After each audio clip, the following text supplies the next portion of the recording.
guys, so been working on the fuel system here for about going on 2 weeks now.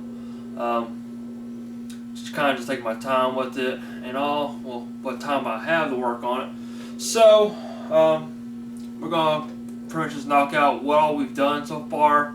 We mocked up the fuel tank to make sure everything fit nice and good. Was able to reuse the support brackets on it. Some say you have to run longer bolts. Not in this case, everything bolted up just fine, just like stock. So got that figured out. We got the fuel pumps in the new hat, everything built together, wired. We put some adhesive on top to seal the holes up on top of the hat so the fuel will come out. So we got that done. Next was getting the hat onto the tank and all. Notice the seal that went on the hat had these little kind of like alignment dowels, I guess you want to call those. It pretty much just holds the gasket on top of the hat. But as I showed you earlier in the video, I had to cut one of the dowels off because I played with it, moving around on the hat, and just none of the dowels lined up, but 3 of them. So the 4th one just cut off and lined up the gasket. Had a little notch on top of the gasket. It made sense to go the front towards the inlet and outlet of the hat. So everything lined up there. Put the gasket or the seal there. Pushed it in place and finally got bolted up to the tank. So we got that bolted up, tightened down. Got to what else? We put the lines on the hat before we put it up in the car, because as soon as you get it up in the car, you won't be able to put them on. So we got that done. Ran the lines underneath the car, just dangling on the ground. Once we also found out that the hat touched the bottom of the floorboard where the spare tire would go. According to On3, it states this kit should affect or hit the floor, but it did. So we had it massaged the floor, as you saw before, or saw earlier. I used a 2x4 and a jack. It made the most effective way to doing it. So just use the jack and the 2x4, just slowly pushed up on the floor, and worked the best. And I used the hammer a little bit, it just wasn't doing the job. So just massaged or just push up on the floor a little bit. Made a little hump, but not gonna be too worried about it. And put the tank back in, fitted back up in place, and everything cleared nicely. I was able to put my hand between the top of the hat and the floor, so that worked out. Put a coat of paint underneath it, a couple coats of paint really, so prevent any rust issues of me using a hammer and knocking all the original paint off. So once we got the new tank in, everything bolted up, got the modified filler neck. It's a 99-304 filler neck. Actually, my first attempt was at 98. It was a little bit different. You can see a little bit difference in them, and there's a big price difference between the two. The one I got, the 98 one, was about 80 bucks, 90 bucks. No, it was about 96 bucks from AutoZone with tax and all. And if you get the one for 99-304, it's about $180. It's about almost $100 difference between the two. So I found the 99 filler neck on Amazon. Was it on eBay? Found on eBay, brand new, 67 bucks shipped to the house. Took about 5 days to get it, but got it home. Well, got it in the garage, cut down the length as you saw, and we put a filler neck or filler neck hose in between. Wasn't going to attempt to re-weld that, destroying their filler neck, but got it to work. Well, so far, well, the road test will be putting gas in it, but I'm pretty confident it's not going to leak.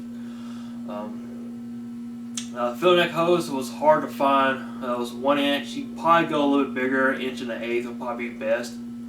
Because it was really hard to squeeze it in there.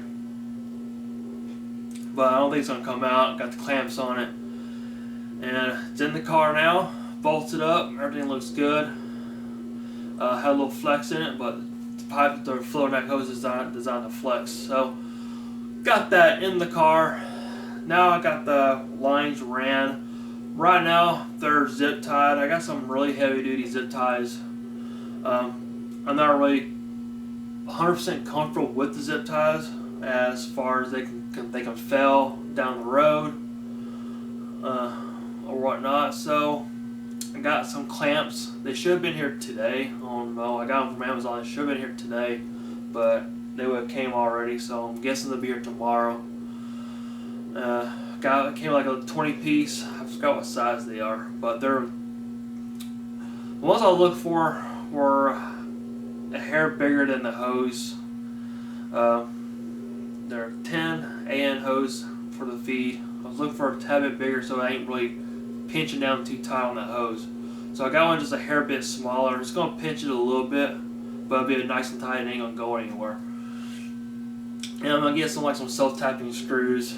I thought about rivets, but I think it'd be a lot easier with the space and all, especially right where the well is, the axle and all. I think a tapping screw will work best there. So I'm gonna do that with the whole feed line. I'm gonna go ahead and use the brackets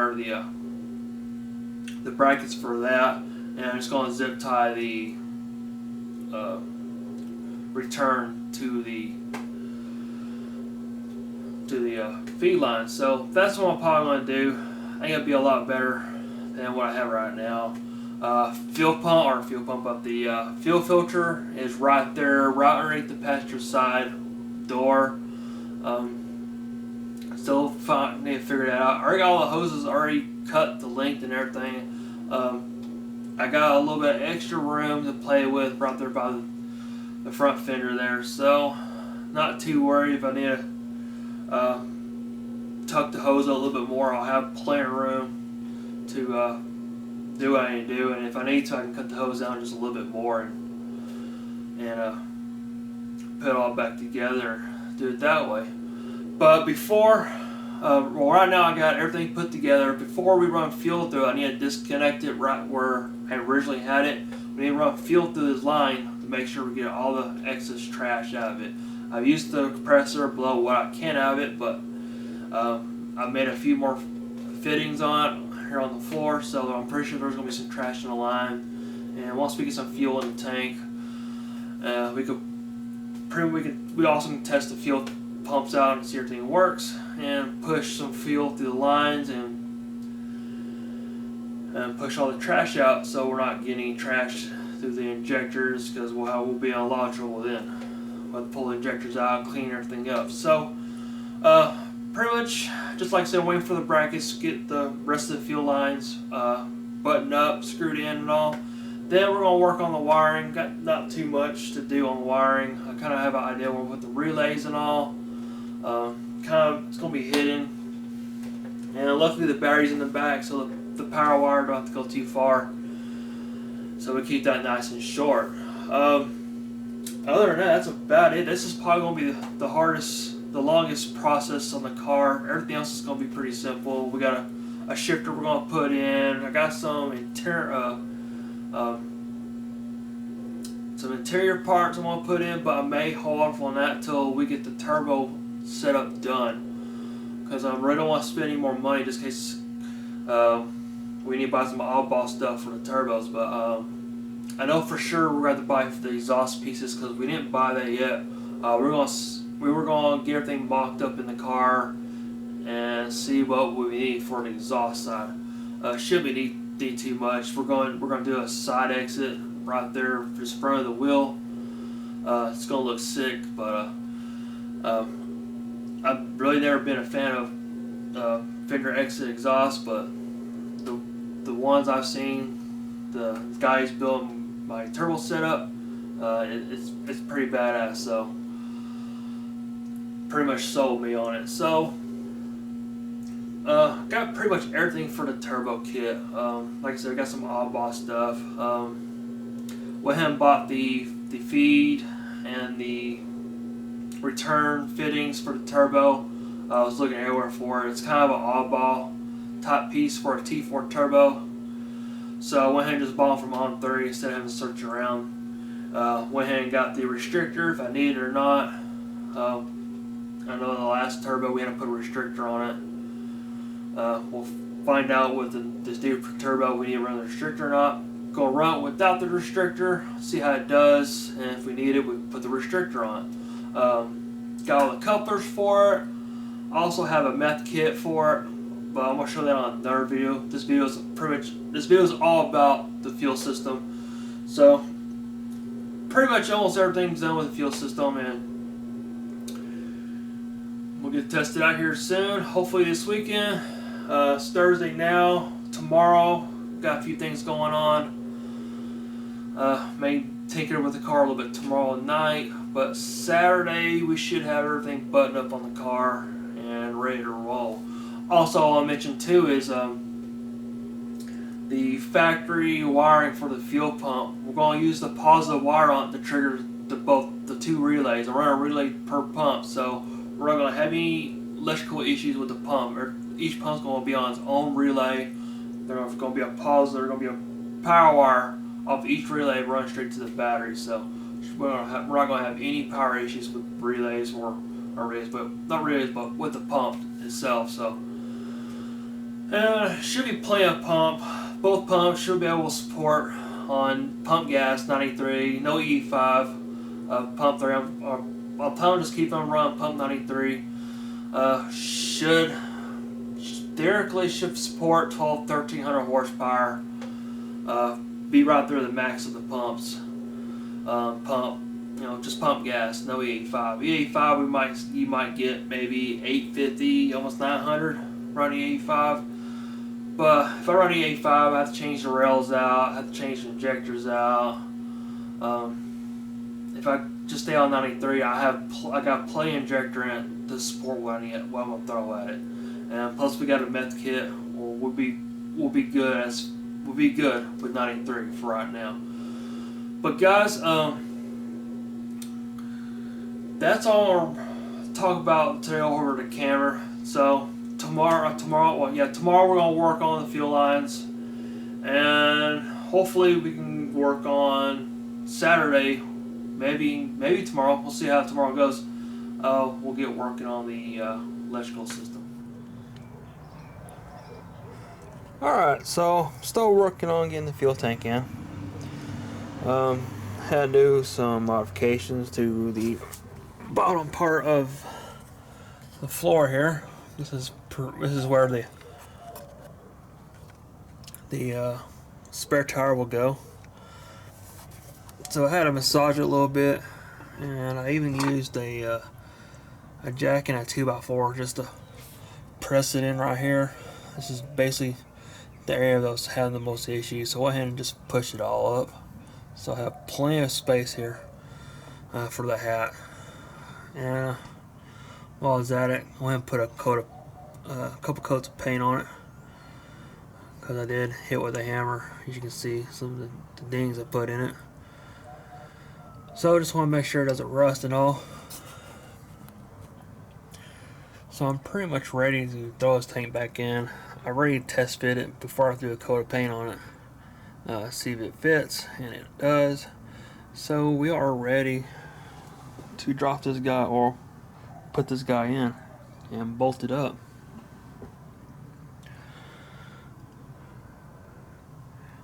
Alright, so got pretty much all the wiring done. Got the two relays here, a fuse. Something ever happens, it would trip. I decided to stick my disconnects here in the trunk, one for each pump. I reused the wires or the quick connects that came with the pump. Decided to put them here inside the car, so just having one nice clean solid wire, solid loom what I got here, straight from the pump into the car. And it really won't be that pain to get it out because it just goes through here and straight down. And got the wire here. I'm using the got a little quick disconnect here. This wire goes to the original harness for the power to the pump. So using the power off the old harness here to switch on the relays. So give you a little rundown how I got set up here. So the 2 red wires here off the relay goes right into the fuse here. You can see you got the power wire going out. The 2 blue wires going off the relay goes to the positive side on the pump wires. The 2 black wires off the relay I got grounded off to the body, and I got 2 more wires here which are black, goes to the negative side on the pump wires. And lastly, the yellow wires got them going together. Here you can see this is going to the single positive wire that came off the original harness. This is just to click on the relays. The fuse here should be more ideal closer to the battery, but I mean there's really not that much wire since my battery's right there. So it's probably got maybe 3.5 feet of wire.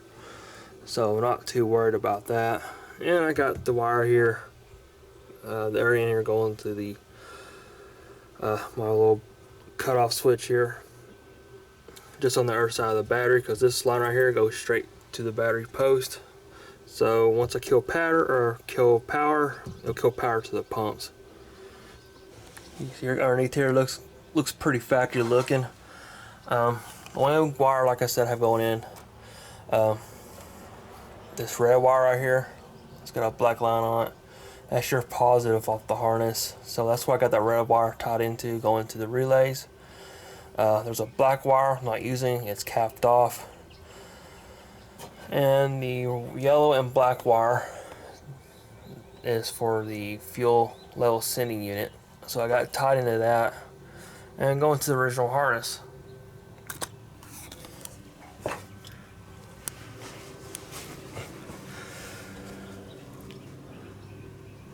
And you can see where I got my wiring.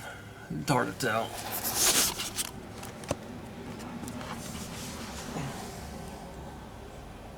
Go up around front of the tank.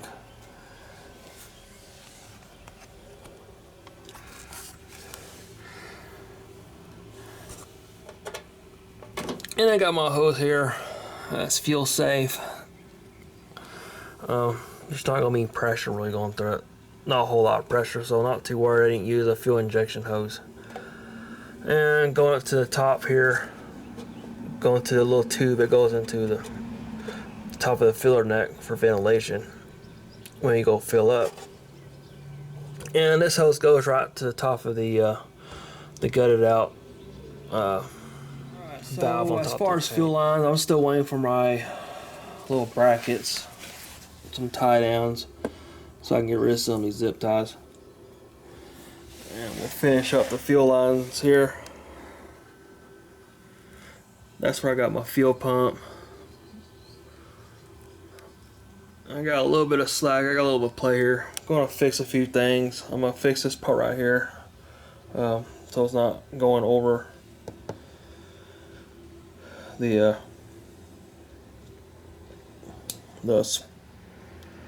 suffering connector. I might have it, see if I can get it to fit through here. I'm not sure that's going to fit through or not. If not, I'll go back behind here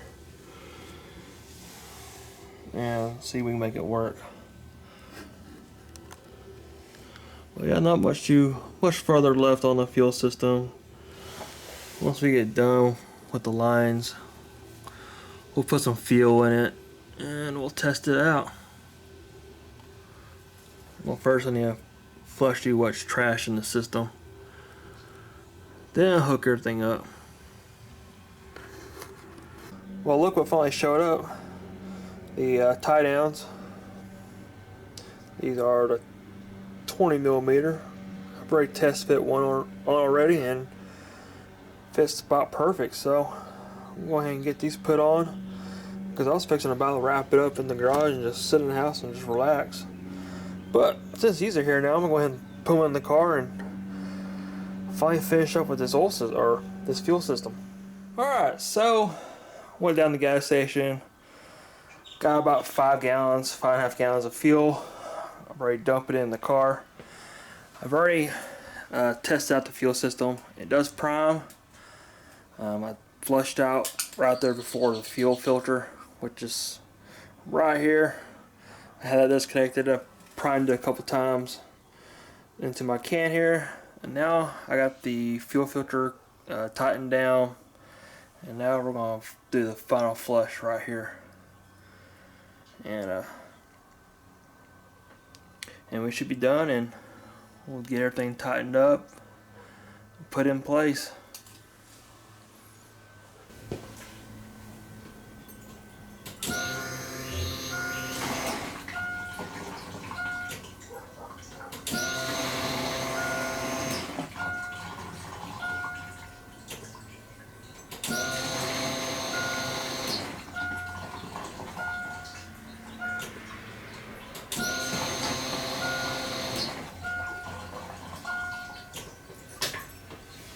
Guys, before I wrap up this video, I want to show you how I got the lines ran on the car. As you see, it's come from the pump there, well, the tank. It's going up and over. Got a little tie there because there's a little bit of piece of metal back behind her. It's hard to tell, but didn't want to rub it against it. Got going around.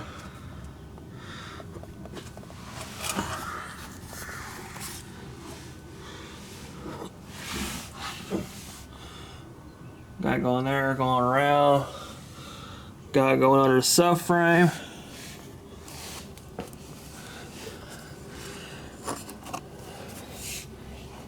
And we got going all the way down. Got the fuel filter right there by the subframe connector. It's actually up high enough, so if it does bottom out, it's going to hit the subframe connector before it hits that.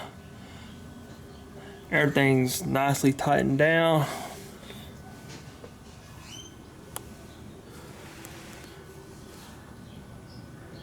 And it comes back together and go up.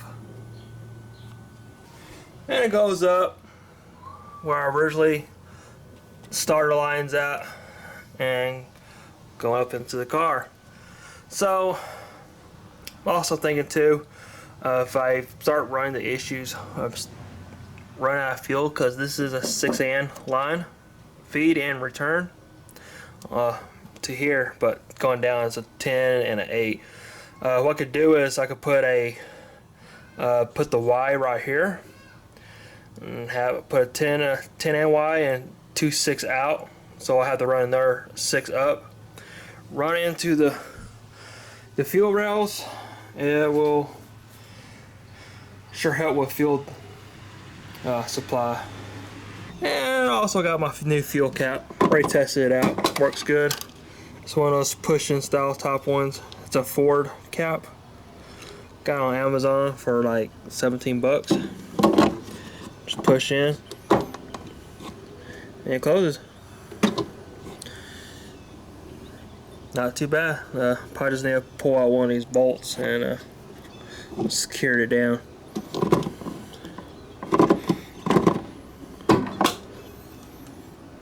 Cool. Alright, so that pretty much does it. Everything's all buttoned up, tightened down. Primed it a few times.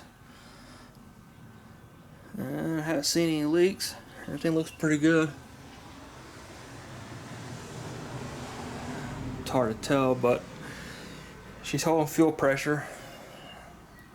It's been about 15 minutes. It's only dropped about a pound or two. pretty much normal.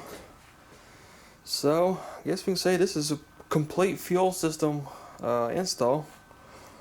Just got to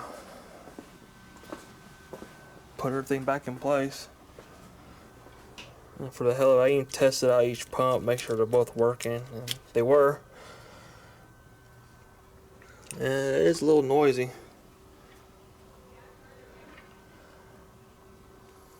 But don't really care.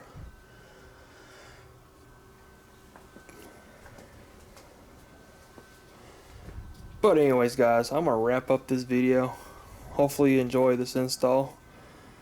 And I see some of y'all making comments about the check valve on top of the tank. Yes, I understand it's an NHRA requirement to have a ball floater valve in it. But this is still a street car, so